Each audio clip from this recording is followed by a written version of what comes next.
Ici, Monza, où les concurrents du 40e Grand Prix d'Italie viennent, enfin certains viennent de finir de boucler leur tour de reconnaissance. Ce Grand Prix d'Italie, 8e épreuve du championnat du monde, va se disputer sur 68 tours du circuit de Monza.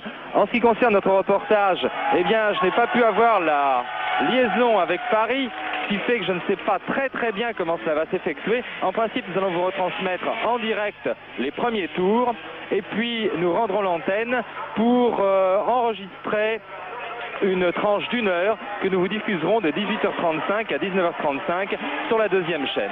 Je vais donc demander à Paris de bien faire attention et d'essayer de me prévenir du moment auquel je devrais rendre l'antenne. En attendant, je vais vous dire tout de suite comment va se présenter la grille de départ, établie bien sûr sur les résultats des essais, la grille de départ de ce 40e Grand Prix d'Italie. En première ligne, nous trouverons Jochen Rindt.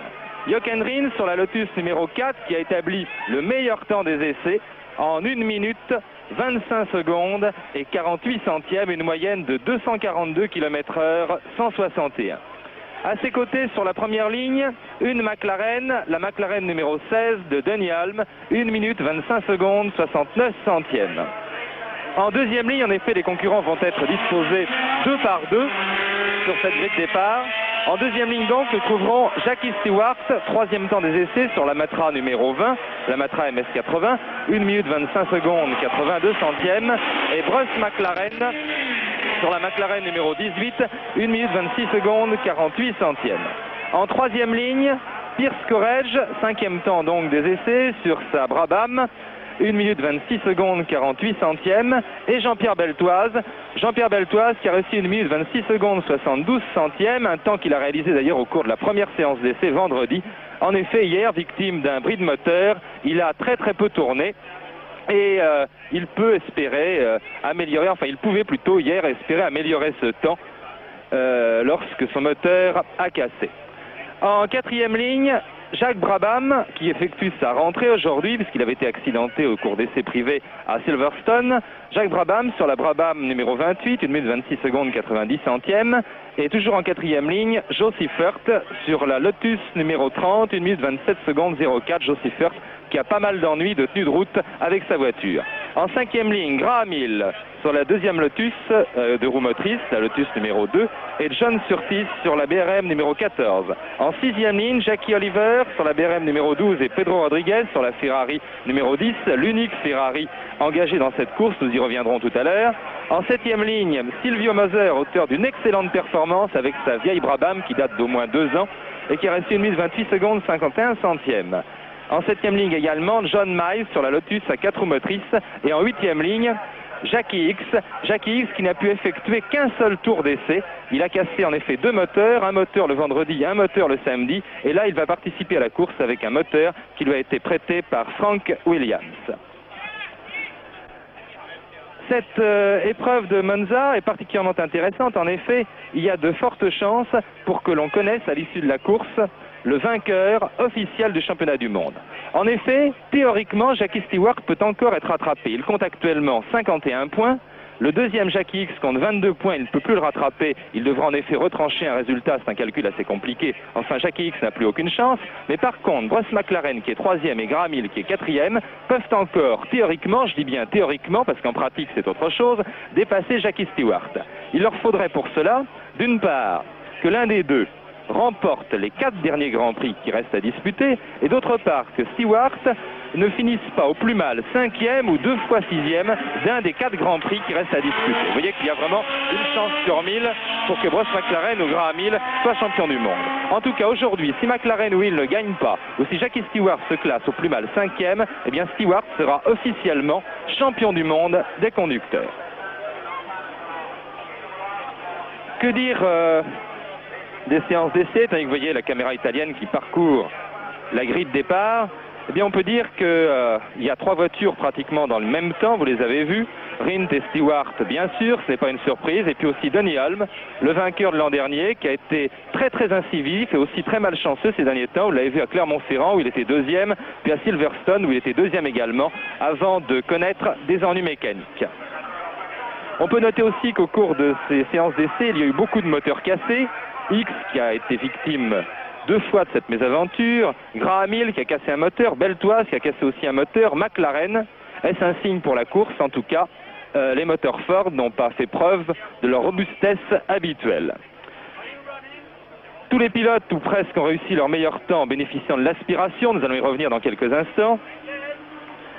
À noter encore que Beltoise a assez peu tourné samedi, que Rodriguez lui a tourné encore moins puisque c'est Brambilla qui a participé aux séances d'essai et que Rodriguez, au bout de quelques tours seulement, a tourné 2,5 secondes plus vite que le pilote italien, ce qui fait qu'il a immédiatement été retenu. Vous étonnez sans doute que Chris Amon ne participe pas à ce Grand Prix de Monza. Eh bien, Chris Amon devait courir sur la toute nouvelle Ferrari qui a effectué ses premiers tours de roue ces derniers temps. Et cette Ferrari, eh bien, ma foi, qui est équipée d'un nouveau moteur 12 cylindres à plat, a connu quelques ennuis justement de moteur vendredi matin au cours d'essais privés à Modène. Je crois que c'était des ennuis de piston qui fait que cette Ferrari ne sera pas au départ de ce Grand Prix d'Italie, à la grande déception, comme vous l'imaginez, du public. Quant à Chris Amon, eh bien, il préfère ne pas courir plutôt que de courir sur l'ancienne voiture qui lui a valu tant de mésaventures cette saison. Quant à Jackie X, eh bien, il se retrouve en dernière ligne, je vous dis, après avoir couvert simplement un tour d'essai. Manque encore à l'appel des partants habituels des Grands Prix cette saison, Joe Bonnier, qui a été accidenté à Oulton Park le mois dernier, et Vic Elford, qui lui a été victime d'un accident au Nürburgring.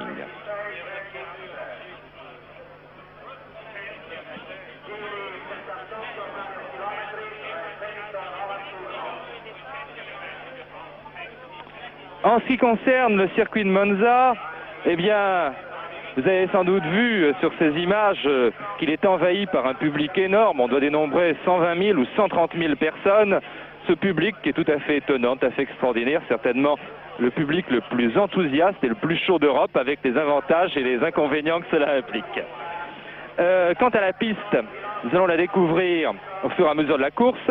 C'est la piste la plus rapide d'Europe avec Spa-Francorchamps. Depuis 1962, les pilotes de Grand Prix refusent d'emprunter l'anneau de vitesse avec ces courbes relevées qui sont jugées très très dangereuses. Le circuit, en tout cas, tel quel, développe 5 km 750. Vous allez voir, vous verrez mieux tout à l'heure en image. Enfin, verbalement, je peux vous faire un tour rapide. En partant des tribunes, il y a une très très rapide rectiligne. Les pilotes enclenchent la 5e vitesse devant les tribunes et puis ils vont négocier une courbe extrêmement rapide à droite, la Curva Grande. C'est une nouvelle ligne droite coupée par une très légère courbe, la Curva della Roggia, qui passe absolument à fond.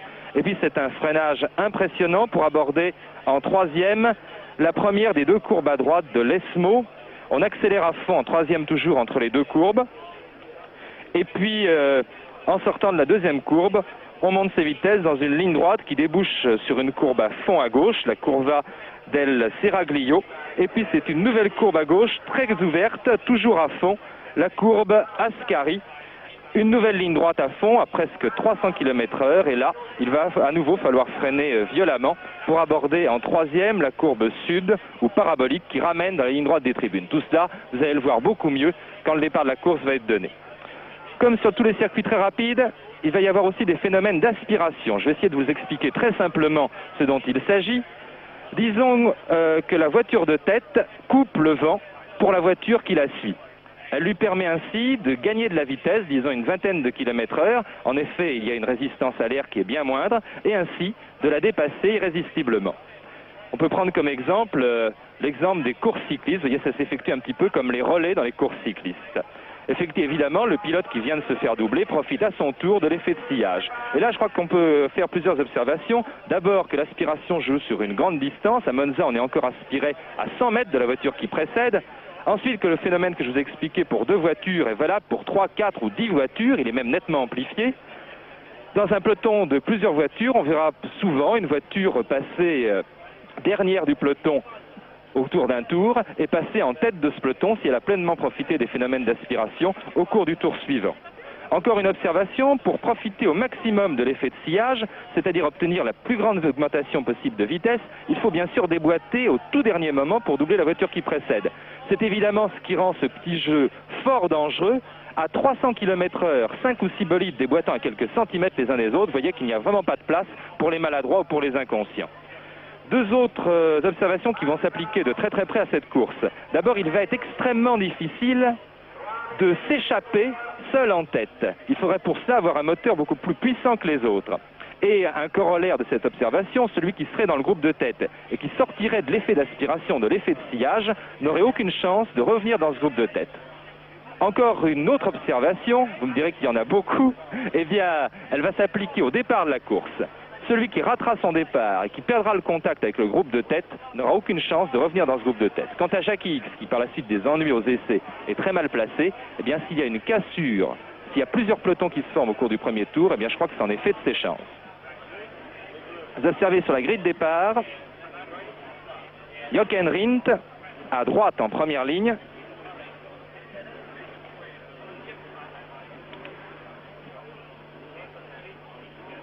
Vous voyez que c'est une curieuse disposition en épi. En tout cas, en première ligne, Jochen Rindt à droite et Denny Hulme à gauche, avec juste derrière eux Bruce McLaren, Jackie Stewart, ensuite Jean-Pierre Beltoise et Pierce Courage. Et attention, comme je vous le disais, ce départ va être très important, il ne s'agit pas de le rater.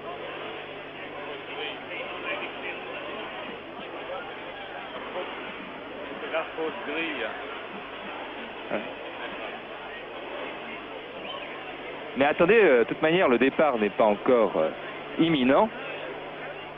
La grille de départ a été composée, c'est ce qu'on appelle la fausse grille, et les concurrents vont maintenant avancer sur la véritable grille de départ. Ils vont avancer d'environ 200 mètres.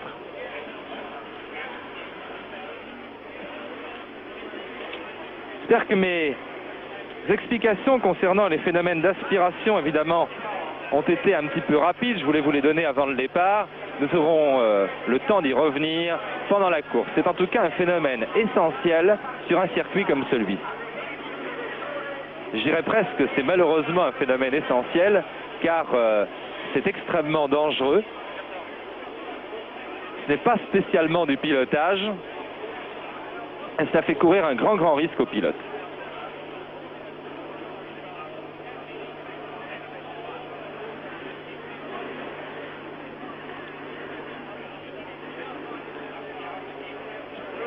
Je vais encore vous faire une autre confidence, c'est que je venais de vous dire qu'il était extrêmement difficile de s'échapper du peloton.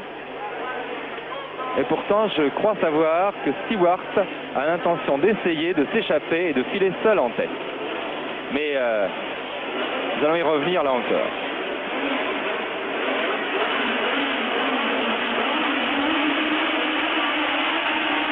Et c'est un petit peu un départ surprise. Vous voyez comment Stewart s'est faufilé en tête. Stewart a été le plus vite en action et il est passé au millimètre entre la Lotus de Jochen Rindt et la Lotus de Jochen Rindt et la McLaren de Denny Hulme.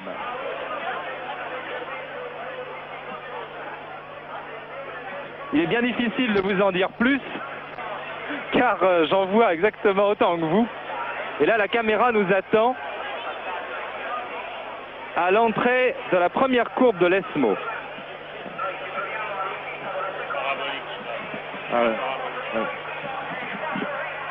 C'est l'hélicoptère normalement qui va relayer.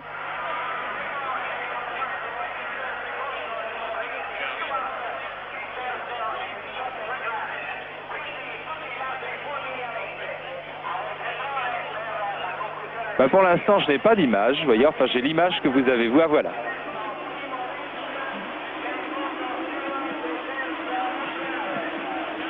Et nous trouvons ici, à l'entrée de la parabolique, vous voyez que ce freinage est extrêmement volant, avec en tête Stewart devant Rindt, je crois. Stewart.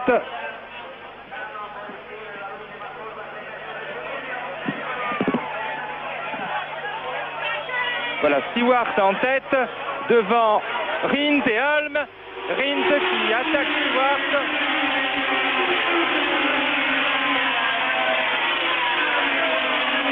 En quatrième position, j'ai pointé Seifert. En cinquième position, Pierce Courage. En sixième position, Jean-Pierre Beltoise. McLaren. Et enfin, McLaren, Bruce McLaren. Je crois que nos amis italiens doivent avoir un petit pépin de caméra, puisque en effet, les seules images que nous ayons pour l'instant sont les images du passage devant les tribunes et les images de la courbe qui débouche sur ces tribunes, c'est-à-dire la parabolique, la courbe sud. Évidemment, on ne peut pas dire que ce soit... j'espère que ça va très très vite changer. Sinon la course ne va pas être très très gaie pour nous, ni pour vous d'ailleurs.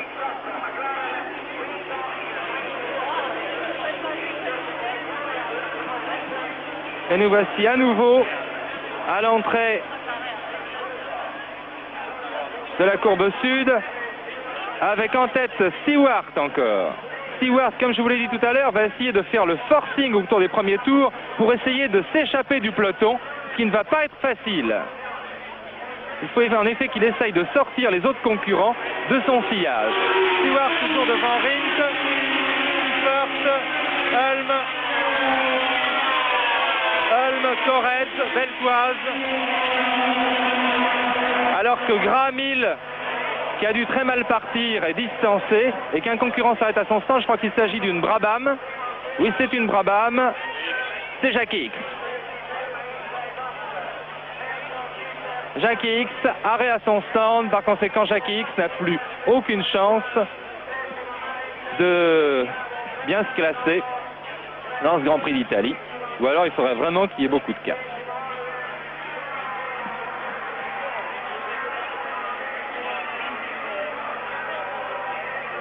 Eh bien, on nous avait promis un hélicoptère qui devait normalement suivre le double virage de l'Esmo, les deux courbes de l'Esmo, et puis une partie de la ligne droite opposée. Eh bien, je crois qu'il n'est pas en vol pour l'instant. Il y a peut-être un ennui d'hélicoptère, tout simplement. Tandis que vous voyez que déjà, deux pelotons semblent se former. Celui emmené par Stewart, Jochen Rindt. Vous voyez que ces trois voitures là déjà semblent être un petit peu lâchées. Nous allons y voir plus clair au passage, et que Graham Hill, non, c'est pas Graham Hill, c'est John Miles qui ferme la marche, qui est décroché.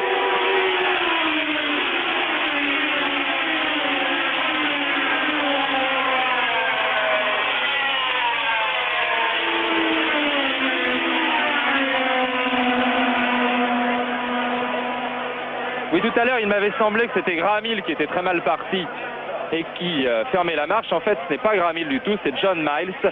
Il est évident qu'avec le peu que nous voyons pour l'instant, en tout cas, je vais vous dire comment semble se dessiner la physionomie de la course pour l'instant.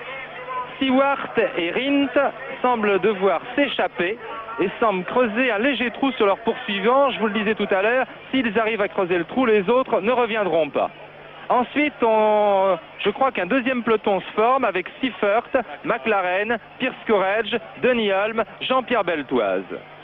Et qu'ensuite, il y aura encore une petite cassure qui est en train de se former. Et nous trouvons ensuite Brabham, Hill, Rodriguez et les autres.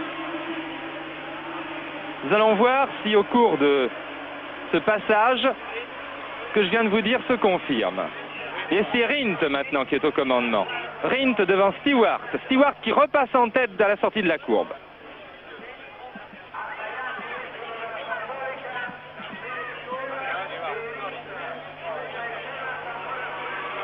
Il y a un petit creux.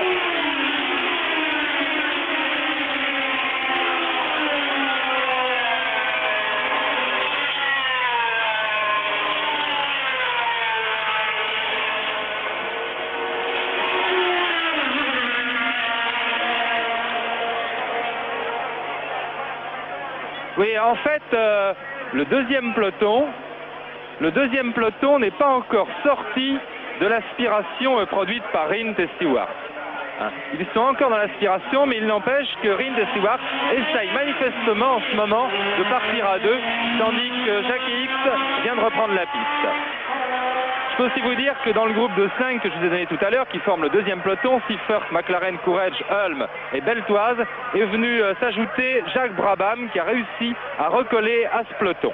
On trouve ensuite que d'autres des concurrents qui essayent aussi de ne pas se laisser distancer. Il y a Graham Hill, il y a John Surtees et l'autre BRM, celle d'Oliver.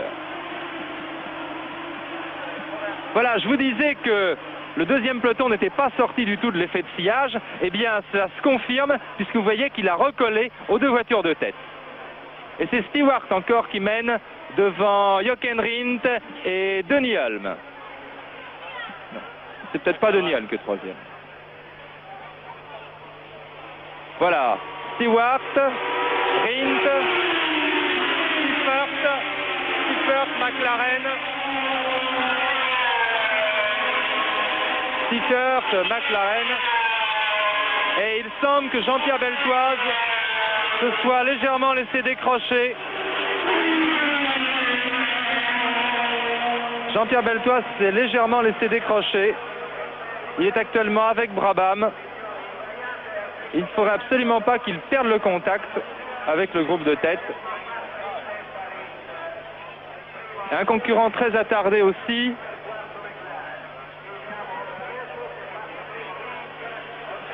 C'est Jackie X qui passe maintenant, qu'on a attendu. Je me demandais qui pouvait bien avoir été. Et je n'ai pas vu passer, je crois au cours de ce tour, la Lotus à 4 roues motrices de John Miles. Ah, il semble qu'il y ait du monde. Là-bas, il ne serait pas sorti de la route, il est arrêté. Il est arrêté en panne. C'est John Miles ou pas? Bien difficile d'y voir clair d'ici. 6e passage, 6e tour. Étant donné qu'on ne me dit rien, je suppose que je suis toujours à l'antenne. J'espère en tout cas, je suis navré. Mais en tête toujours Stewart devant Rindt, Seifert, Hulme, Beltoise a recollé au peloton de tête. Quant à la voiture de Brabham, il semble qu'elle se laisse décrocher, mais je me demande si Jacques Brabham n'a pas quelques ennuis mécaniques. La Ferrari de Rodriguez est très attardée.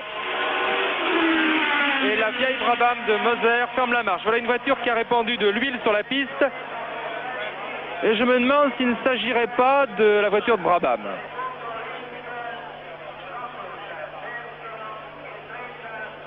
Je me demande s'il ne s'agirait pas de la voiture de Brabham. En tout cas, c'est très dangereux. Le fait que Brabham soit en difficulté de moteur, s'il s'agit bien de lui, est extrêmement dangereux car ça pourrait y avoir de l'huile un petit peu partout sur la piste. Et de l'huile à cette vitesse-là, à 290-300 km/h, vous imaginez un petit peu ce que ça peut donner. N'oubliez pas que Chris Amon, l'an dernier, Chris Amon ainsi que John Surtees avaient été victimes d'une tache d'huile et que ça avait fait du dégât, ça avait failli leur coûter très cher. Je vais demander à Paris de me prévenir quand même par un moyen quelconque.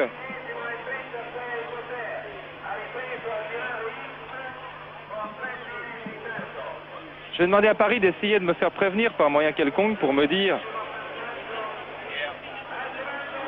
si nous avons toujours l'antenne.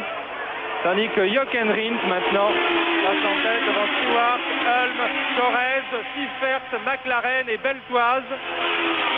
Graham Hill est décollé du groupe de tête. John Surtees est décollé également. Jackie Oliver qui passe ensuite est loin aussi. Ainsi que Rodriguez qui est avant-dernier devant Silvio Moser. Silvio Moser qui passe maintenant sur son antique Brabham. Il faudrait absolument quand même que quelqu'un ici puisse arriver à joindre Cognac G pour qu'on me donne au moins un renseignement.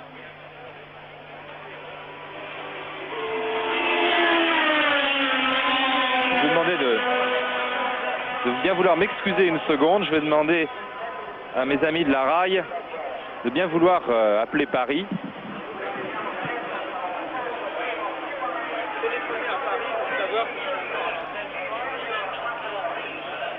Mais non, je ne sais pas. Je devais rendre l'antenne. Mais je ne sais pas exactement à quelle heure. Ça dépendait de Bordeaux-Paris. Alors, il faudrait téléphoner pour que ça marche. Je ne peux pas avoir Paris au téléphone. Bien. Eh bien, écoutez, étant sans nouvelles, je vais continuer mon commentaire. Un nouveau changement en tête. C'est Denis Hulme. C'est Denis Hulme maintenant qui a pris le commandement. Vous voyez, un gros plan de la Ferrari pilotée par Rodriguez. C'est une Ferrari qui date de l'an dernier, un modèle 68, même avec, même si elle est équipée en fait du moteur 69, pas le tout dernier, mais le moteur avec lequel Chris Amon a fait tout le début de saison est un modèle qui n'est plus du tout compétitif, apparemment. Je dirais même mieux, chose curieuse, cette Ferrari va moins vite que l'an dernier. Et John Surtees est en panne ou non? Enfin, John Surtees est en mesure de s'arrêter à son fin. Il ne va pas tarder certainement, car il nous a nettement semblé qu'il passait sur 11 cylindres. Alors voilà l'hélicoptère maintenant qui est en vol. Il semble que la qualité des images de l'hélicoptère donne quelques soucis. Vous voyez que Jackie Stewart reprend le commandement là. Et là, ce doit être Graham Hill. Oui, c'est Graham Hill, comme je vous le disais tout à l'heure, est décroché du groupe de tête. Et qui, par conséquent, ne bénéficie plus de l'effet d'aspiration provoqué par le groupe de tête. Stewart maintenant devant Hulme, Courage et Rindt. Il y a donc actuellement un peloton de tête qui est composé par 7 voitures. La Matra de Stewart, la McLaren de Hulme, la Brabham de Courage, la Lotus de Rindt, la Lotus de Seifert, la McLaren de McLaren et la Matra de Beltoise. Voilà, le 8e, Graham Hill, est décroché. Et Surtees, comme je vous le disais, est en difficulté et il s'arrête à son stand décidément. La saison des BRM aura été une véritable catastrophe.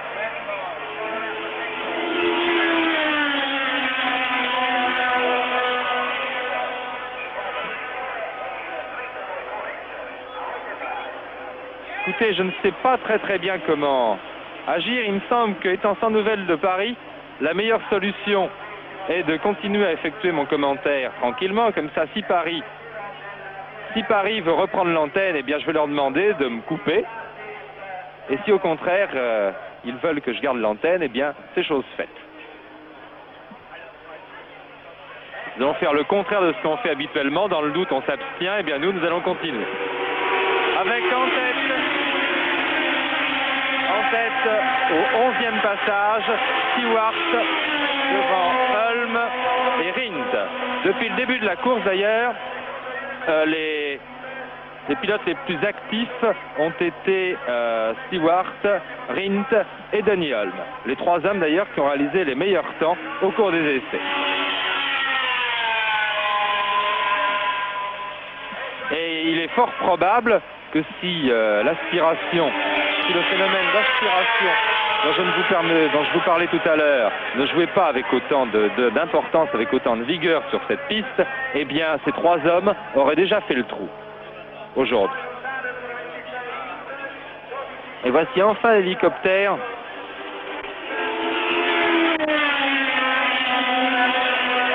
L'hélicoptère en vol, je ne sais pas trop si on doit s'en réjouir. Et un arrêt au stand de Silvio Moser. Silvio Moser qui n'a pas la chance de pouvoir courir avec le matériel qu'il mériterait. Et vous voyez, quand je vous disais que ce petit jeu de l'aspiration était extrêmement dangereux, vous voyez que Stewart a repris le commandement là, et que on voyait souvent 6 ou 7 bolides déboîter à quelques centimètres les uns des autres à près de 300 km/h, puisque c'est la vitesse atteinte sur le circuit. Et là, Stewart, vous voyez, Stewart essaye par tous les moyens de sortir les autres de son sillage.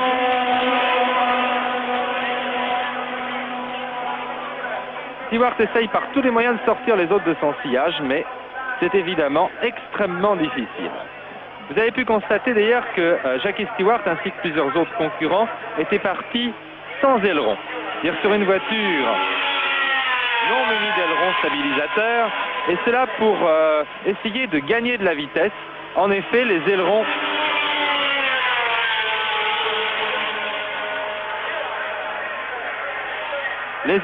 font perdre de la vitesse de pointe. où nous avons dépassé le stade de la mi-course puisque nous sommes maintenant au 38e tour et qu'il reste donc 30 tours à couvrir dans ce 40e Grand Prix d'Italie. Pour ceux qui n'étaient pas devant leur poste au cours du début de notre reportage qui s'est effectué en direct sur la première chaîne à 14h20, je vais essayer d'expliquer ce qui s'est passé jusqu'à présent. Tout d'abord la situation actuellement. Nous avons 6 hommes en tête, un peloton de 6 hommes qui comporte Jackie Stewart, Jochen Rindt, Pierce Courage, Graham Hill, Jean-Pierre Beltoise et Bruce McLaren. Comment sommes-nous arrivés là? Eh bien, si vous avez vu le départ, vous avez pu constater que Stewart avait été le plus vite en action, qu'il avait essayé de s'échapper avec Rindt, tandis qu'apparaît maintenant sur votre écran au freinage de la courbe sud les 6 hommes de tête. Stewart donc avait été le plus vite en action, il avait essayé de s'échapper au départ avec Rindt, mais sur un circuit extrêmement rapide comme celui-ci. Vous voyez que le tour le plus rapide aux essais a été couvert à plus de 240 km/h de moyenne. Eh bien, il y a un phénomène d'aspiration qui se produit, qui fait que les deux voitures de tête entraînent les voitures qui les suivent dans leur sillage, leur permettant ainsi d'augmenter leur vitesse. Il est donc par conséquent extrêmement difficile de s'échapper. Donc cette tentative de Stewart et de Rindt a été un échec et il s'est formé en tête un peloton de 7 coureurs: Stewart, Rindt, Hulme, Seifert, Courage, McLaren et Beltoise, qui était suivi à une centaine de mètres par Graham Hill, qui restait donc à peu près dans le sillage de ce peloton. Pendant ce temps-là, X s'était arrêté au 2e tour, victime d'un ennui. Il était reparti d'ailleurs après avoir perdu environ 2 minutes. Miles, lui, s'était arrêté définitivement au 3e tour. Brabham au 5e tour, non sans avoir copieusement arrosé la piste avec l'huile de son moteur. Surtees, lui, avait fait aussi un arrêt à son stand au 9e tour pour repartir peu après. Quant à Moser, il s'était arrêté définitivement au 10e tour. En tête, il y avait un beau chassé-croisé. Les hommes que l'on voyait le plus souvent au commandement, eh bien, c'était Stewart, Rindt. Et puis au 18e tour, on voyait passer en tête durant 2 tours de suite Pierce Courage. Et puis il y avait encore quelque chose de plus étonnant, c'est Graham Hill revenait sur le groupe de tête. Il faut dire qu'il n'avait jamais été très très loin. Il en profitait pour battre le record du tour en 1 minute 26 secondes 5 minutes. Et au 22e tour, Graham Hill recollait même à ce groupe de tête. Un groupe de tête qui perdait d'ailleurs 3 tours plus tard Denny Hulme, qui, victime semble-t-il d'ennui mécanique, se faisait décoller. Ils étaient donc toujours 7 en tête. Au 29e tour, Jackie Oliver, qui sur sa BRM était très très attardé, s'arrêtait à son stand. Et au 32e tour, le groupe de tête perdait un nouvel élément. Il perdait Joe Seifert, qui se faisait petit à petit décrocher. L'on se retrouvait donc dans la situation actuelle avec un peloton de 6 hommes en tête: Jackie Stewart, Jochen Rindt, Pierce Courage, Graham Hill, Jean-Pierre Beltoise et Bruce McLaren. En 7e position à distance vient Joe Seifert et en 8e position Denny Hulme. Alors que nous sommes maintenant au 40e tour. Vous allez voir là le peloton de tête dans le difficile, en tout cas très violent freinage de la courbe sud, puisqu'on débouche à environ 300 km/h et qu'il faut, en l'espace de moins de 200 mètres, ralentir à environ 160 km/h tout en rétrogradant sa 3e vitesse. Voilà, en tête Jackie Stewart, devant Jochen Rindt, Graham Hill, Pierce Courage, Jean-Pierre Beltoise et Bruce McLaren, qui semble avoir d'ailleurs depuis quelques tours des difficultés à rester dans ce groupe de tête. Les voyants que vous voyez passer maintenant sont assez attardés. Vous avez vu passer la Ferrari de Pedro Rodriguez. Si vous n'étiez pas à l'écoute tout à l'heure, je vous rappelle aussi qu'il n'y a qu'une seule Ferrari, au grand désappointement du public, une seule Ferrari engagée dans ce Grand Prix d'Italie. Et encore, s'agit-il du modèle de l'an dernier, qui est piloté ici par Pedro Rodriguez. En effet, Chris Amon, qui devait conduire la toute nouvelle Ferrari à moteur 12 cylindres à plat, eh bien, ne s'est pas présenté au départ. La voiture a été victime d'ennui au cours d'essais privés à Modène et elle n'a pas été alignée au départ. Ici, c'est la Brabham de Jack Brabham, arrêtée à son stand. Décidément, ce sera un mauvais jour pour les Brabham. puisque Jackie Hicks a été déjà victime de gros ennuis aux essais, au cours desquels il a cassé 2 moteurs. C'est d'ailleurs plus juste de dire que ce sont les 2 moteurs qui ont cassé et non pas Jackie Hicks qui les a cassés, car en effet, je ne pense pas qu'il y soit pour grand-chose. Il a accompli en tout et pour tout un tour vendredi avec son premier moteur et un tour samedi avec l'autre moteur. Il a dû partir dans ce Grand Prix d'Italie avec un moteur qui lui avait été prêté par Frank Williams, le directeur d'écurie qui fait courir Pierce Courage.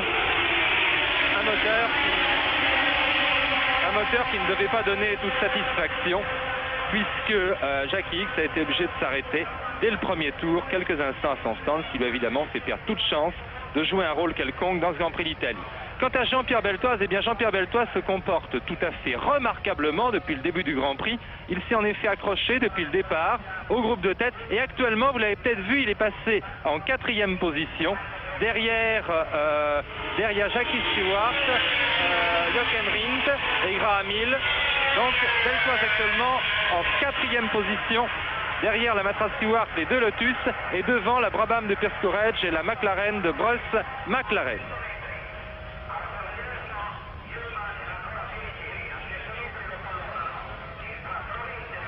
Alors que nous avons abordé là le 43e tour de la course.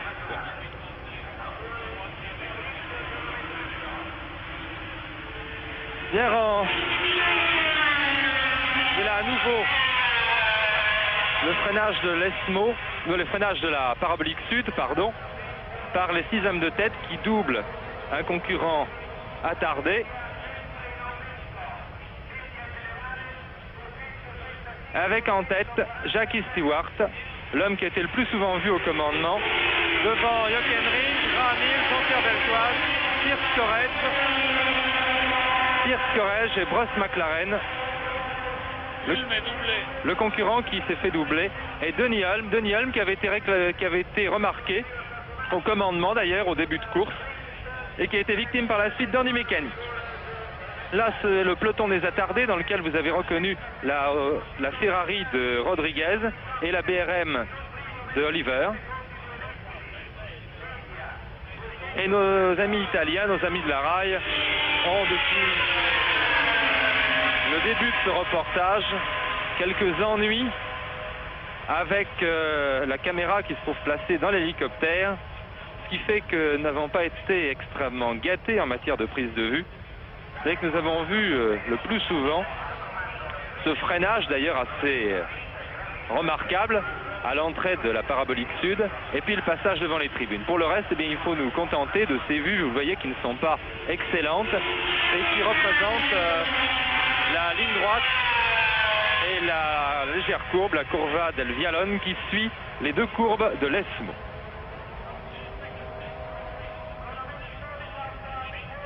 Voilà la sortie de la parabolique sud qui débouche donc dans les tribunes avec en tête toujours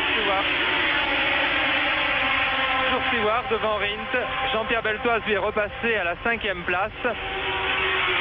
Mais dans ce peloton, vous voyez, je crois que Jochen Rindt passe ici. Jochen Rindt passe ici au commandement devant Jackie Stewart.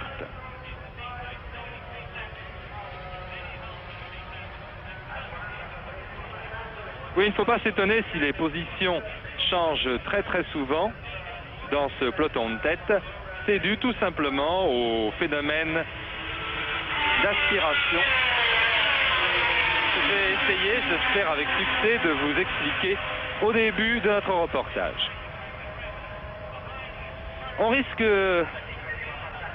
d'avoir pas mal de suspense en fin de course, car vous voyez ici la BRM de Jackie Oliver, qui est très très attardé. Oliver s'est arrêté tout à l'heure quelques instants à son stand aussi, mais de toute manière il était déjà complètement décroché à ce moment-là, il avait même été doublé par le peloton de tête. Et la moyenne de ce peloton de tête est pour l'instant supérieure à 235 km/h. Oui, je vous disais qu'on risque de vivre un petit peu de suspense en fin de course, car en effet, sur ce Grand Prix, pour ce Grand Prix qui est un des plus longs de l'année, eh bien, la quantité d'essence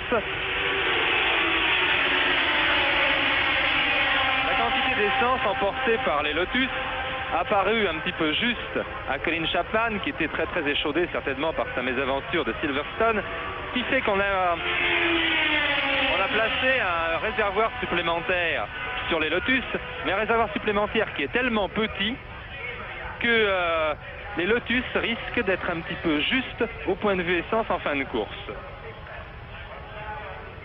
Faut dire, pour vous donner des faits précis, sachez que par exemple que les Matra emmènent 42 gallons d'essence, c'est-à-dire 190 litres, alors que les Lotus, avec leur petit réservoir supplémentaire, emportent plutôt 39 gallons d'essence, c'est-à-dire 175 litres. Vous allez remarquer aussi que dans ce peloton de tête, certaines voitures sont équipées d'ailerons stabilisateurs et d'autres non. Eh bien, il y a une explication assez simple. En effet, en enlevant les ailerons, et par exemple, la voiture de tête qui est ici celle de Stewart n'est pas munie d'ailerons, de même que celle de Rindt et celle de Graham Hill, alors qu'au contraire, celle de Beltoise et celle de McLaren et celle aussi de Courage sont équipées d'ailerons stabilisateurs. Mais l'explication, je vais vous la donner après le passage devant les tribunes. Stewart toujours au commandement, mais Stewart est attaqué maintenant par Graham Hill. Graham Hill qui, profitant de l'effet de sillage, va prendre le commandement dans la rectiligne qui précède la Curva Grande. Je vous ai donné tout à l'heure une brève description de ce très rapide circuit de Monza. Bon, revenons à notre petit problème d'aileron. Il est apparu évident au cours des essais que lorsque l'on enlevait les ailerons, on augmentait la vitesse de pointe d'environ 15-16 km/h. Mais par contre, on perd en vitesse dans les courbes, en stabilité donc dans les courbes, en retirant ces mêmes ailerons. Vous voyez donc qu'il s'agit d'un dosage intelligent. A-t-on intérêt à retirer les ailerons pour gagner de la vitesse de pointe dans les lignes droites ou à les garder au contraire pour gagner de la vitesse dans les courbes? Eh bien, il semble qu'on ait intérêt à les enlever car en effet, les lignes droites à Monza sont plus nombreuses que les courbes. Maintenant, vous voyez que d'autres concurrents comme Jean-Pierre Beltoise par exemple ont décidé de jouer la carte aileron. Ils pensaient en effet que le manque de vitesse de pointe qu'ils perdraient ainsi, finalement ils pourraient le rattraper grâce à l'effet d'aspiration, grâce à l'effet de sillage, et que ça leur donnerait une plus grande assurance dans les courbes du circuit. Vous voyez que jusqu'ici ce calcul ne s'est pas révélé inintéressant, puisque Jean-Pierre Beltoise est toujours extrêmement bien placé dans le groupe de tête et que l'on trouve 3 voitures avec aileron sur les 6 voitures qui composent ce groupe de tête.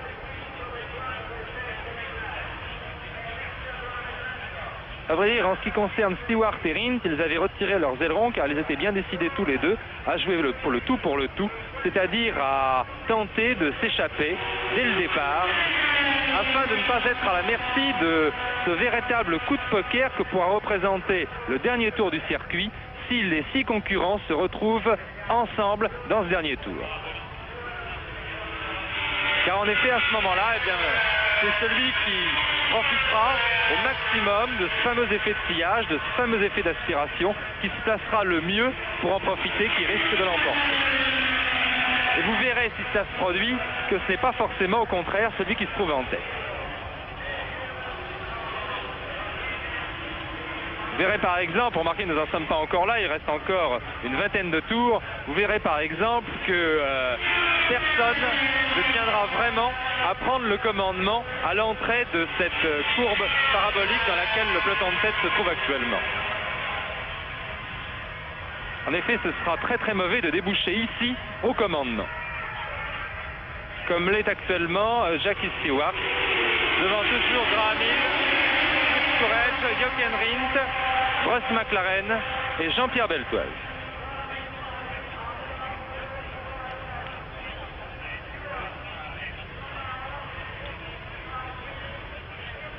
Il y a vraiment un public extrêmement nombreux pour ce Grand Prix d'Italie. Je vous ai dit tout à l'heure, on le chiffre comme cela à 120 000 ou 130 000 personnes. Et on note dans ce public d'ailleurs la présence de très très nombreux Suisses et aussi de très très nombreux Français. Il n'y a aucun doute que le sport automobile en France actuellement connaît une énorme expansion. Et Il m'a été personnellement, et à tous les journalistes, à tous ceux qui s'occupent du sport automobile en France, il a été très très agréable de lire l'autre jour sur une dépêche d'agence, sur une dépêche de l'AFP, le texte d'une interview de M. Joseph Comiti, le ministre des Sports, qui déclarait que le sport automobile en France était en pleine expansion, qu'il correspondait à un besoin de la jeunesse, puisque les jeunes d'aujourd'hui sont orientés vers les activités de plein air présentant un certain risque, comme l'automobile, la voile ou le canoë-kayak. Et M. Comiti a ajouté qu'à la fin du mois, il avait l'intention de réunir autour de lui des spécialistes afin de définir ce qu'il veut appeler une politique des circuits et afin d'essayer de voir dans quelle mesure on pourrait établir des projets de stades automobiles qui seront des circuits permanents qui, outre les compétitions, permettront tous les jours d'avoir des écoles de conduite aussi bien banales que sportives. C'est un projet qui avait été présenté par Claude Bourriaud. Claude Bourriaud, à qui le sport automobile français d'ailleurs doit beaucoup, puisque lorsqu'il est venu à la présidence de la Fédération française du sport automobile, il a opéré une véritable petite révolution. Une petite révolution qui est poursuivie aujourd'hui avec beaucoup de bonheur et puis aussi avec beaucoup de travail, il faut bien le dire, par l'actuel président Bernard Constret.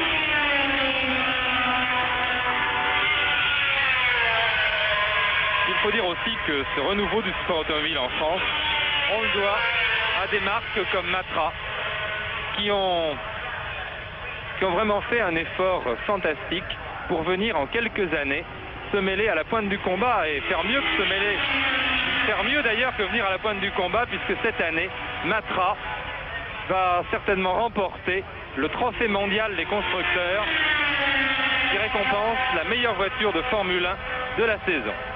Jackie Stewart, lui, je vous l'ai dit, il suffit qu'il termine au plus mal à la 5e place de ce Grand Prix d'Italie pour être assuré du titre de champion du monde.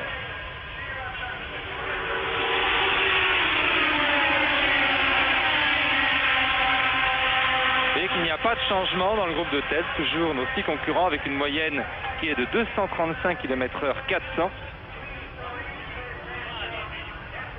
Et j'insiste encore sur vraiment le risque énorme que prennent les pilotes sur ce circuit de Monza. Vous voyez la moyenne, plus de 235 km/h, et il faut, pour bénéficier donc de ces phénomènes d'aspiration dont je n'arrête pas de vous parler depuis le début, mais qui sont absolument essentiels sur ce circuit de Monza, eh bien il faut se suivre à quelques centimètres les uns des autres. Il faut en tout cas déboîter à quelques centimètres de la voiture qui vous précède pour pouvoir la doubler. Et cela à près de 300 km/h. Vous imaginez un petit peu, vous imaginez tout de suite les conséquences que peut entraîner la moindre fausse manœuvre. Je parlais du grand rôle joué par Matra en ce qui concerne le renouveau du sport automobile en France. Il serait injuste, bien sûr, de ne pas y associer Alpine.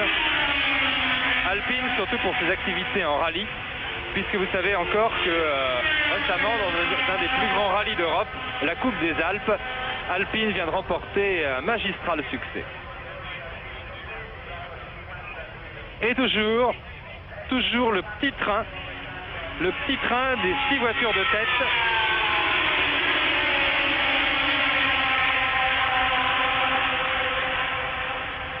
Un petit train dans lequel les positions varient sans cesse. Mais je vous l'ai dit, c'est tout à fait normal, il n'y a là rien d'étonnant, elles peuvent varier plusieurs fois au cours d'un tour. Et comme le dit Ken Tyrrell, le manager de l'équipe Matra International, pour gagner une course, c'est extrêmement facile. Il suffit d'être encore sur la piste au cours du dernier tour et d'être en tête. Vous voyez, c'est tout simple. Et il reste encore 38 tours à couvrir dans ce Grand Prix d'Italie.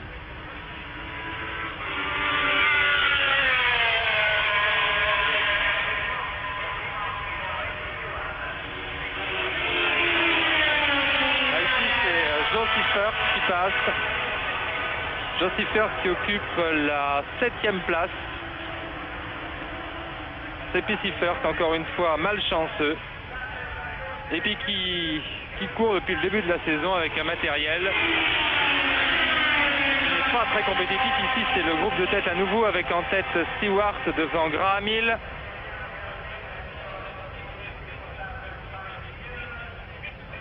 Et il manque quelqu'un Non, c'est une voiture qui était cachée par une autre.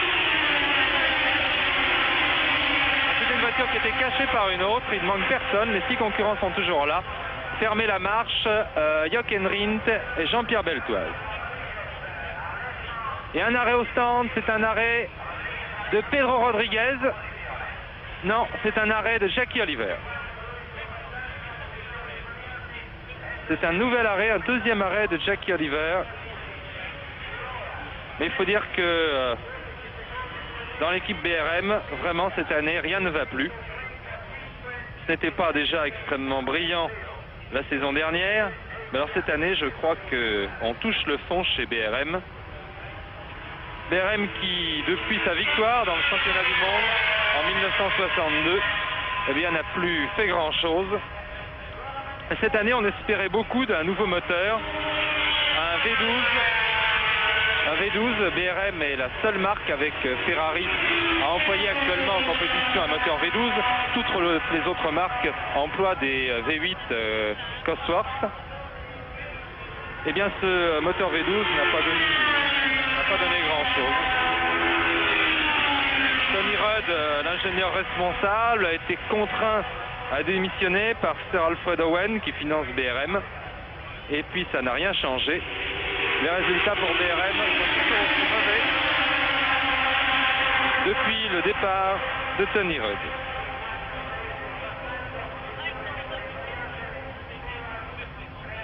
On espérait beaucoup aussi de la venue de John Surtees et puis de celle de Jackie Oliver que vous voyez ici sur votre écran. Eh bien, il faut dire que John Surtees, qui est certainement un des meilleurs pilotes de Formule 1 du monde à l'heure actuelle, fait ce qu'il peut avec ce matériel qui n'est pas concurrentiel.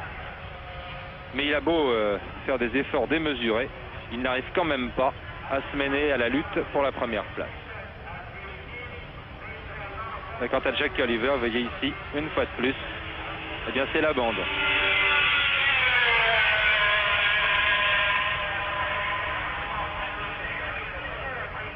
Jackie Oliver, qui, je vous le rappelle, a remporté cette année les 24 heures du Mans, associé à Jackie.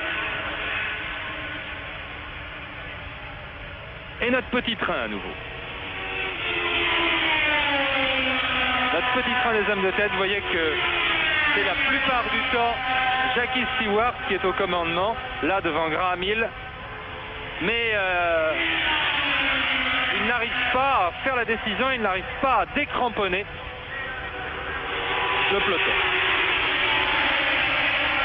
Jackie Stewart ici devant Graham Hill, Jochen Rindt, Pierce Corrège, Bruce McLaren et Jean-Pierre Beltoise.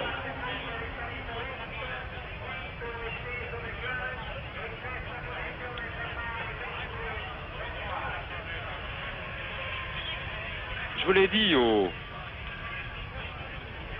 début de ce reportage, il est pratiquement impossible,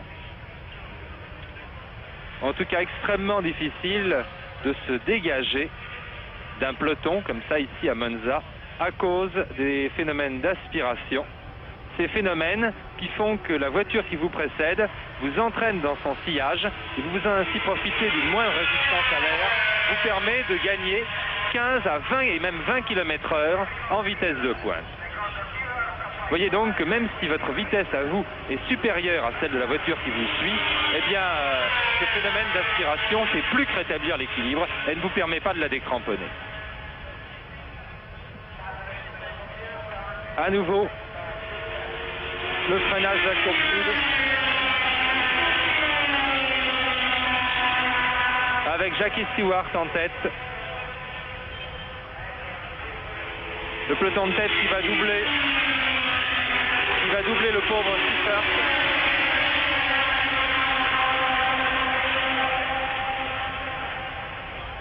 Peloton de tête qui va doubler le pauvre Seifert. Encore une fois victime de gros ennuis avec sa voiture. C'est dommage parce que Seifert a vraiment fait la preuve qu'il était un des tout meilleurs pilotes du monde. Et cette année, il se bat parce que vraiment, il ne peut pas trouver plus lutteur que Joe Seifert. Il se bat avec un matériel qui lui non plus n'est pas dans le coup. Là, je crois qu'il a des gros ennuis de stabilité, en tout cas au cours des essais, il a eu de gros problèmes de stabilité avec sa Lotus. Enfin, Josie Fort aura trouvé cette année quand même une forte constellation en sport prototype, puisque c'est lui qui a permis vraiment à force de conquérir le titre de champion du monde.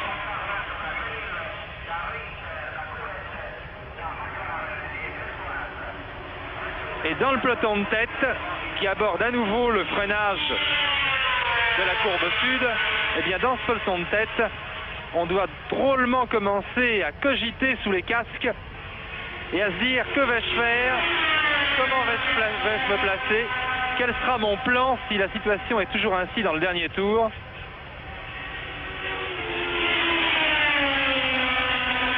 Ça doit beaucoup travailler actuellement dans le crâne des coureurs. Tandis que Pierce Courage a été légèrement décroché. Il faut dire que dans les manœuvres de dépassement, évidemment, il y a là une occasion parfois de décrocher un ou deux concurrents qui composent le peloton de tête. Ça peut se faire au hasard des manœuvres de dépassement. Et là, j'ai l'impression que Pierce Courage va avoir du mal à reprendre contact. Il a été assez nettement décroché. Et nos amis italiens ont toujours de gros ennuis avec leur caméra placée dans l'hélicoptère. Ce qui fait que depuis le début de l'épreuve, nous sommes un petit peu condamnés à avoir toujours les mêmes plans, c'est-à-dire ce freinage de la courbe sud, qui pour en être très spectaculaire n'en est pas moins un petit peu fastidieux à force. Ah, nous en sommes vraiment réduits au freinage de la courbe sud et au passage devant les tribunes. Sur un circuit de plus de 5 km, c'est un petit peu maigre. Là, c'est la Ferrari qui vient de déboucher. Vous voyez un petit peu le travail au freinage. Ici, c'est Stewart qui a assuré le commandement devant les deux Lotus. Et vous voyez que Courage est un petit peu décollé. Oh, il est même très nettement décollé.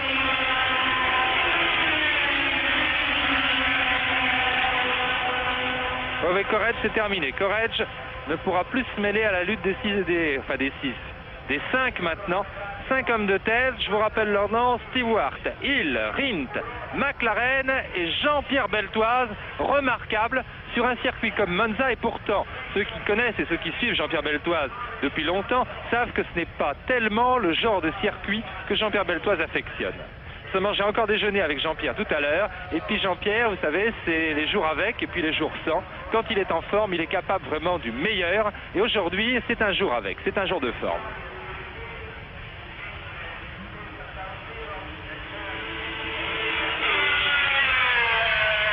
Jean-Pierre Beltoise a fait preuve de beaucoup de sérénité ces derniers temps. Je veux dire que je l'ai un petit peu admiré parce que j'aurais été à sa place. J'aurais vraiment eu envie d'envoyer tout promener. En effet, après sa magnifique deuxième place à Clermont-Ferrand, Ken Tyrrell avait pris Jean-Pierre Beltoise à part et lui avait dit: Jean-Pierre Beltoise, vous apercevez ici, là, il vient de passer en 4e position, il vient de ravir la 4e position à Ross McLaren. Ken Tyrrell avait dit à Jean-Pierre Beltoise: écoutez Jean-Pierre, pour la première place, bon, au championnat du monde, Stewart, il n'y a pas tellement de problème en ce moment. Vous, il faut que vous soyez deuxième. Et Jean-Pierre Beltoise, qui avait un moral fantastique à ce moment-là, avait commencé à croire à cette deuxième place et à se dire après tout, oui, pourquoi pas, je vais essayer d'être deuxième au championnat du monde cette année.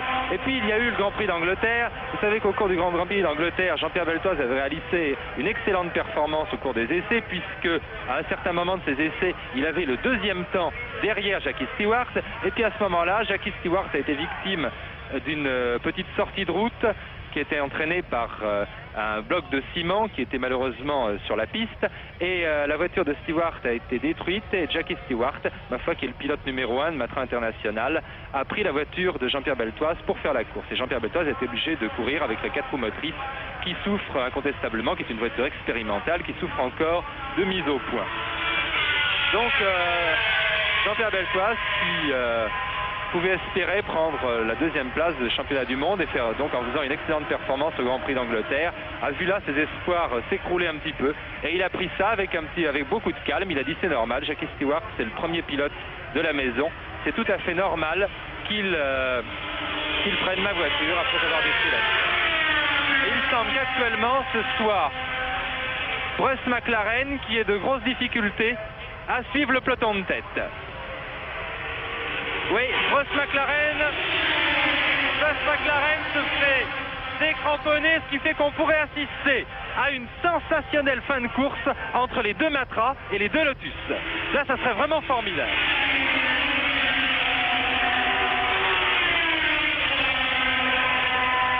Ah oui, là on pourrait avoir. Nous sommes maintenant au 60e tour. Dans le 60e tour, il reste 8 tours à couvrir. C'est bien ça.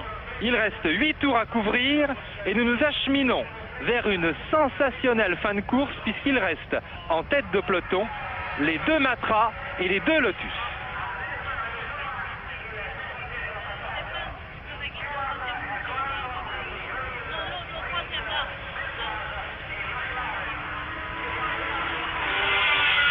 Ah, ça risque d'être vraiment formidable.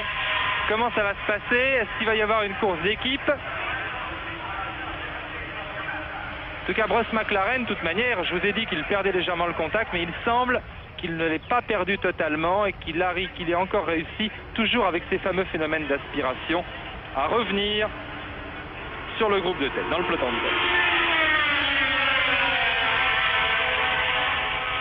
Je vous ai dit tout à l'heure que l'effet de sillage jouait encore quand la voiture qui vous précède se trouve à une centaine de mètres.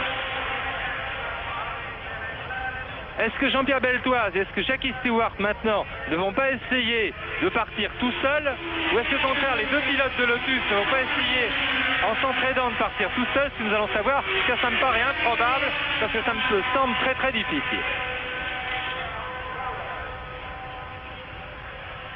Oui, à 100 mètres, on est encore aspiré par la voiture qui vous précède. Et sur des circuits qui sont bordés d'arbres, où les arbres sont presque en bordure de la piste, où il y a donc un couloir d'air, eh bien cette aspiration peut jouer jusqu'à 250 mètres. C'est-à-dire que vous ne voyez plus la voiture qui vous précède et vous êtes quand même aspiré par elle. Vous voyez que c'est assez curieux comme phénomène.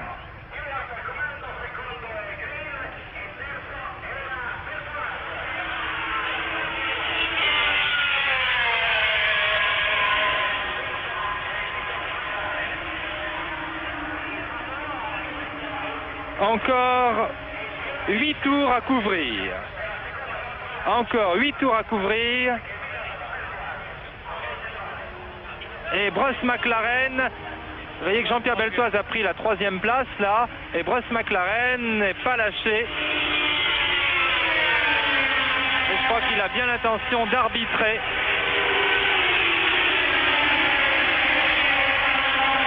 Bruce McLaren a bien l'intention d'arbitrer la lutte entre les Lotus et les Matra.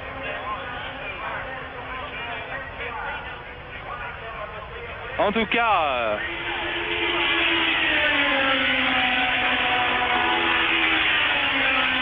sans vouloir faire preuve le moins du monde de chauvinisme, on peut dire que cette équipe Matra a depuis le début de la saison fait une impression considérable. Les voitures ont toujours été là. Il y a juste seul le Grand Prix de Monaco, où pourtant il était en tête, a échappé à Jackie Stewart, ainsi que tout récemment le Grand Prix d'Allemagne, qui est revenu d'une manière formidable d'ailleurs à Jackie Ickx, au jeune champion belge. Mais encore au Grand Prix d'Allemagne, Jackie Stewart a expliqué après la course qu'il avait été victime d'une défaillance de sa boîte de vitesse qui ne lui avait pas permis de garder le contact avec Jackie Ickx. Mais je tiens quand même à préciser, parce qu'il ne faut rien enlever au mérite de Jackie Ickx, qu'avant que Jackie Stewart soit victime de la défaillance de sa boîte de vitesse, Jackie Ickx lui avait en l'espace de 4 tours repris environ 15 ou 20 secondes.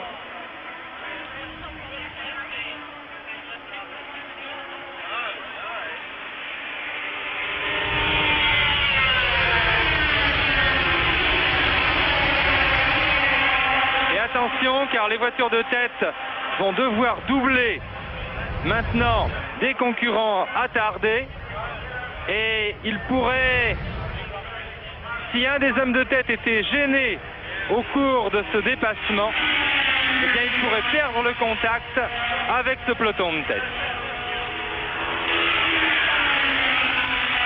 secondes qui vont suivre là sont donc très très importantes pour le dénouement de la course. Si un des hommes de tête est gêné au cours de ces tentatives de dépassement, il peut perdre la course dans les secondes qui viennent.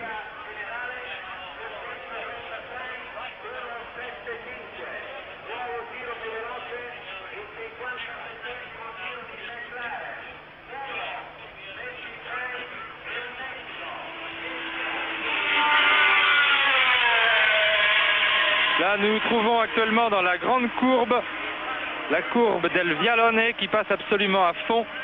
Et nous abordons maintenant le freinage de la courbe sud avec en tête Stewart devant Jochen Rindt. Stewart devant Jochen Rindt. Vous voyez que c'est difficile de passer. Vous voyez que c'est difficile de passer. C'est Jean-Pierre Beltoise et Bruce McLaren qui risquent d'être les victimes de Rodriguez.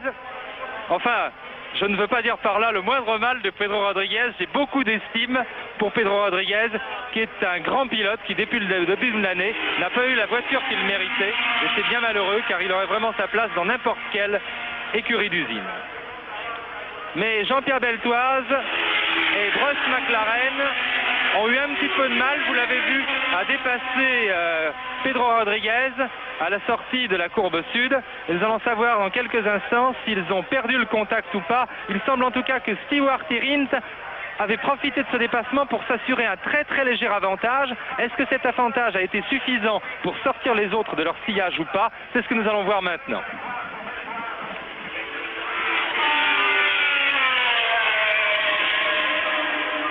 Maintenant, alors que nous sommes dans le 64e tour et qu'il reste donc 4 tours et demi à couvrir.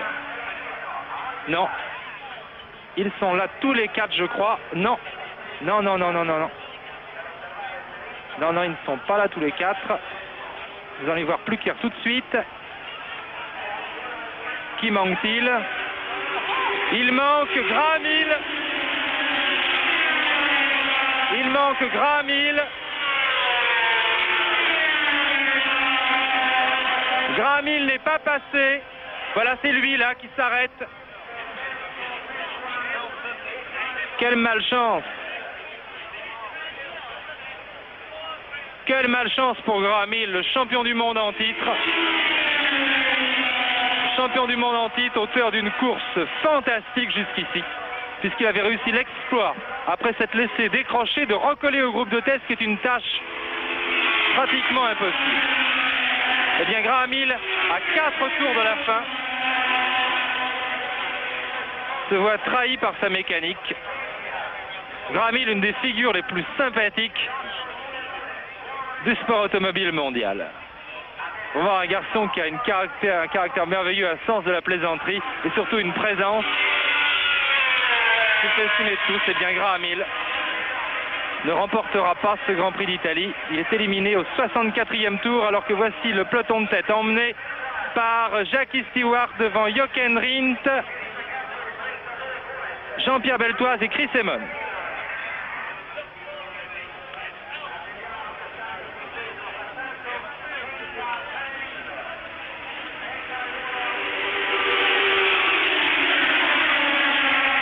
Jochen Rindt qui passe en tête, Jean-Pierre Beltoise ferme la marche. Enfin, quand je dis ferme la marche, je veux dire par là qu'il est 4e. Et nous entrons dans le 66e tour, plus que 3 tours à couvrir. Et si je vous ai dit tout à l'heure que ça devait réfléchir sérieusement sous les casques, actuellement ça doit bouillonner. Car en effet, la victoire risque de se jouer non pas sur du pilotage pur et simple, mais sur du pilotage accompagné de tactique.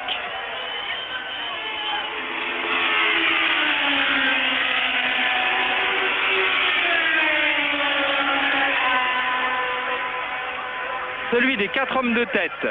Là, c'est un arrêt de Jackie X. Jackie X qui était très très attardé de toute façon. Et qui s'arrête à 3 tours de la fin.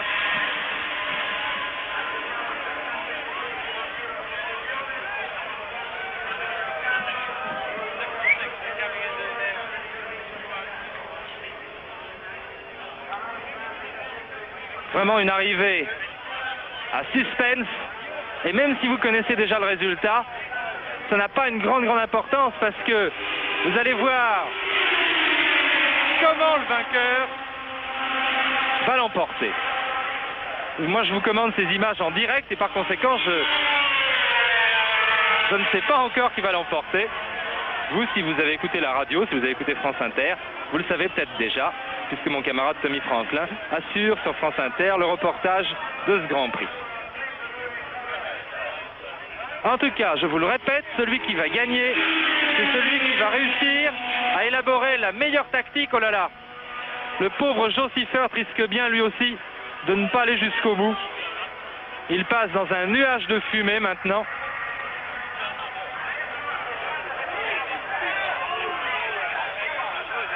Et il va regagner son stand. Lui aussi à 2 tours de la fin.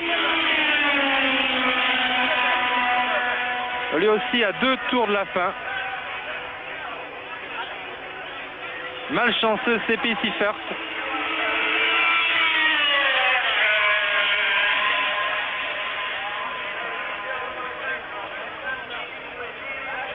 Plus que 2 tours à couvrir au passage devant les tribunes, plus que 2 tours à couvrir, 4 hommes en tête, tous les 4 peuvent l'emporter et parmi eux, un Français, Jean-Pierre Beltoise. Voilà, en tête Stewart devant Rins, Beltoise, Ross McLaren qui est légèrement distancé mais qui n'est pas encore sorti du sillage. L'un de ces 4 hommes va remporter le Grand Prix d'Italie, lequel c'est absolument impossible de le dire. Je vous le répète, ce ne sera pas forcément une question de pilotage, mais plutôt une question de tactique. Cette course va se gagner avec la raison, avec le raisonnement. Plus que 2 tours à couvrir. Pour Siffert, c'est l'abandon.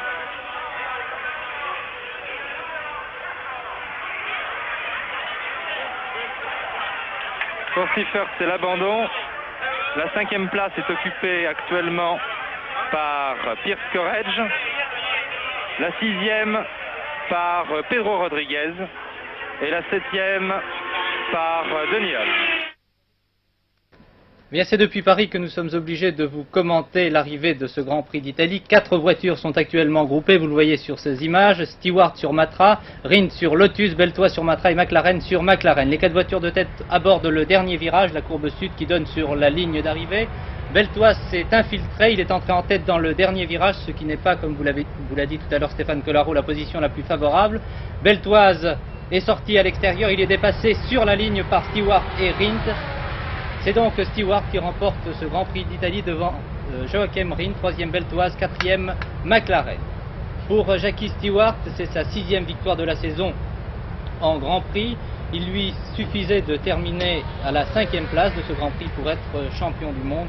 Mais vous voyez que Jackie Stewart n'a pas voulu faire les choses à moitié. Premier Stewart en 1h39 minutes, 11 secondes, 26 centièmes pour être précis, à la moyenne de 236 km 522. On attendait depuis longtemps une arrivée au sprint entre Stewart et Rindt. C'est chose faite et Stewart s'est montré le meilleur devant Rindt, qu'il a devancé de 8 centièmes de seconde. Vous voyez ici Graham Hill qui aurait pu prétendre se mêler à la première place, à la lutte de la première place, mais la raison de son abandon, Stéphane Collaro vous le disait tout à l'heure, eh bien c'était tout simplement une panne d'essence dont a été victime le champion du monde sortant.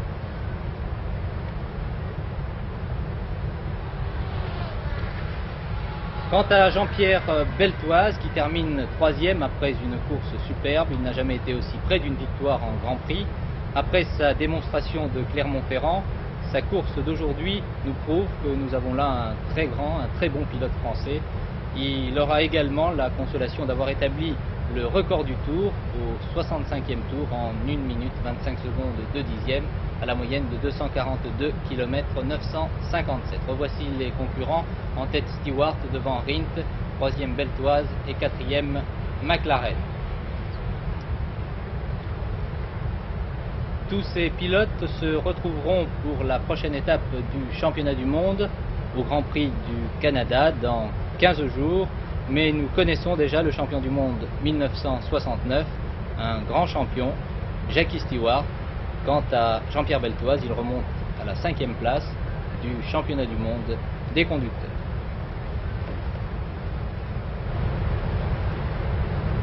Je vous rappelle une dernière fois le classement de ce Grand Prix d'Italie. Premier, Jackie Stewart, en 1h39 minutes 11 secondes 26 centièmes, moyenne 236 km 522.